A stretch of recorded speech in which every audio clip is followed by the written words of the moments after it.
Bonjour, je suis Jérôme Perrin, secouriste à la Protection civile de Paris, et nous allons voir ensemble quand et comment utiliser un défibrillateur automatisé externe. Le massage cardiaque seul va avoir une efficacité limitée dans le temps. Si le problème cardiaque à l'origine de l'arrêt cardio-respiratoire est lié au fonctionnement du cœur, c'est un problème de fibrillation. Le cœur va battre de manière anarchique et donc inefficacement.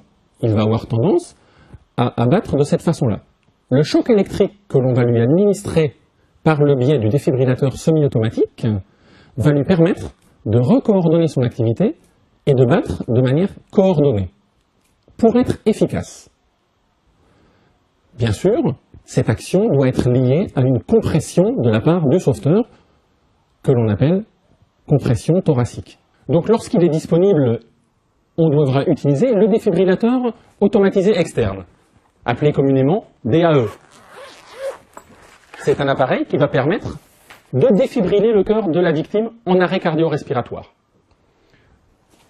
Il se compose d'un appareil qui délivrera le choc électrique,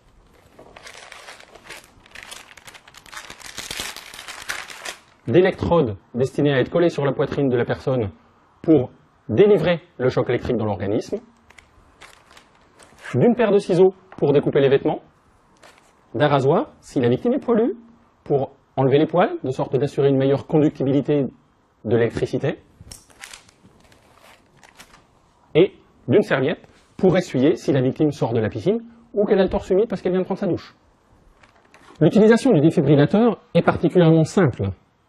Il suffit, une fois qu'il est mis en route, d'écouter et de se conformer aux indications qu'il donne.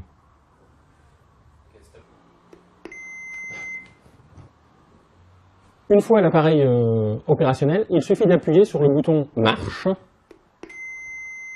et de se conformer à ce qui se passe. Appliquez les électrodes sur la poitrine nue du patient.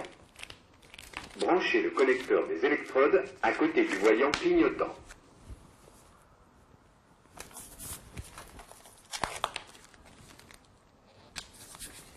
Appliquez les électrodes. Branchez le connecteur. Analyse du rythme cardiaque en cours. Ne pas toucher le patient. Choc recommandé. Appareil en charge.